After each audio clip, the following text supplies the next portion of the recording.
I'm Caly Bevier. I'm an ovarian cancer survivor and America's Got Talent Golden Buzzer recipient.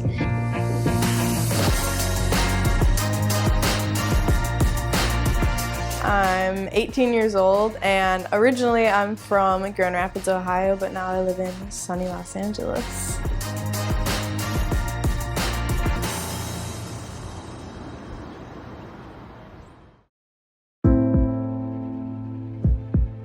I've always loved music ever since I was like super little. I was always listening to music with my parents and I felt like I had this like drive and motivation to do something a lot bigger than myself. So I was 15 years old and I had an extremely like bloated stomach. It was hard and it looked like a softball in my stomach. Then finally I got like an ultrasound and it showed to be a tumor and it was biopsied and it ended up being cancerous. It almost kind of just went over my head. And a lot of people I think are expecting for this answer to be like, oh, I was devastated, I was this, I was that, but like, it was almost like I couldn't accept the fact that I had cancer and I only wanted to like keep going with my life. Which is kind of crazy because my doctor's like, oh, you have a 63% chance of living, that's almost 50%. You know, you should be more upset than what I was, but I think my family was definitely more scared and upset than I was at the situation. My sister definitely did take it extremely hard. There were definitely multiple times when I would like walk downstairs and see my parents like crying because of my situation because I'd just be up in my room sleeping all day long. I definitely tried to be strong for them so they could see like, hey, she's okay, so let's just get through this together.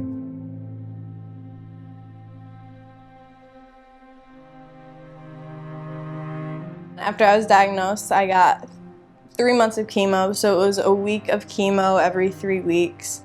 I think I had more fear during my actual chemo treatments because that's when you feel like you're worse. I was always like an athlete, like I was a cheerleader, played volleyball, so I was so insecure about my body. Like I was just this like skinny, scrawny girl with a bald head with dark bags under my eyes. I lost my appetite, I couldn't eat, not being able to like walk somewhere without losing my breath. I missed my first week of sophomore year because I couldn't even walk from class to class. After that, I got a PET scan and a CT scan and it showed that I was in remission. I feel like I'm super lucky because of that. Everyone just like really rallied together to help me and raise money for like medical bills. There's been so many kids that I've met that like they have nobody and like their parents like have no money to pay for anything, so it was like amazing to see so many people that were like there for me. Give it up for Caly. When I was going through chemo, I met this kid named Thane Woolley and his mom was like, oh, so you sing and whatever. She's like, it would be awesome if you could sing at Thane's benefit. So I went and I performed at his benefit and I sang Fight Song, and at the time I was still like bald. My dad was recording it and then I woke up like a day later after my dad posted on my Facebook and it had like thousands and thousands of views. This is my fight song, take back my life song. So yeah, that's what happened with that.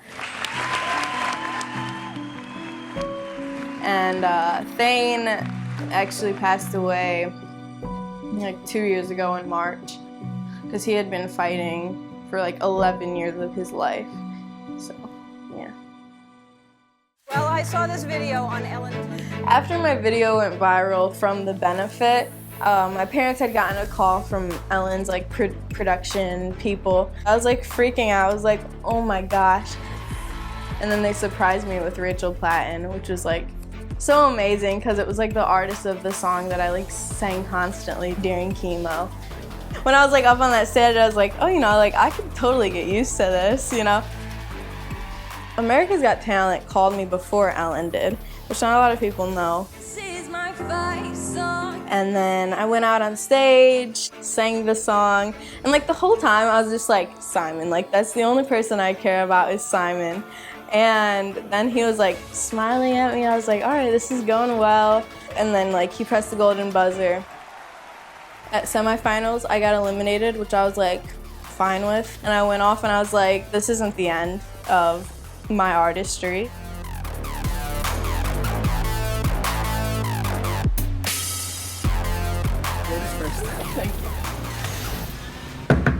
Today we had a songwriting session with Caly.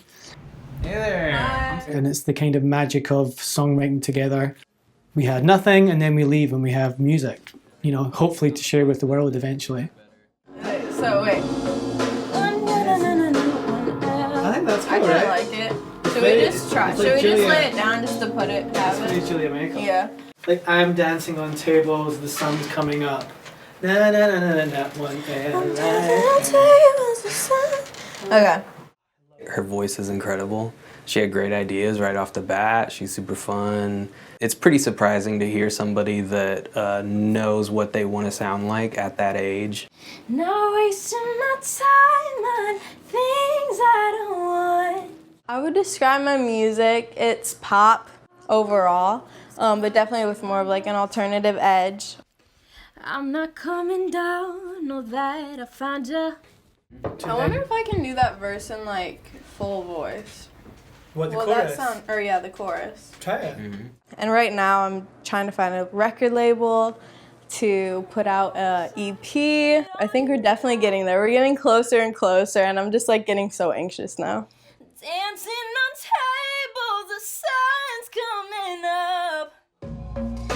I'm not coming down, know that Today was such a fantastic day, I think, for all of us, just to work together, create, I found you. and take inspiration from her story and what she's been through. I'm not coming down, know that I found you. No matter what happens with music, I will always fight for people who have cancer. A lot of ovarian cancer organizations I've been a part of. Stupid Cancer, which helps young adults with cancer. Personally, that's one of my favorite things to do. It's just like being able to talk to someone who's gone through the same thing that they're going through. It just means so much to people. I'm so much more aware and mindful of like so many little things to be appreciative of now. Yeah. And I cannot believe I'm making music. I never thought I'd be able to do that. Okay, that's enough. I definitely think I'm living a dream come true. And I'm here.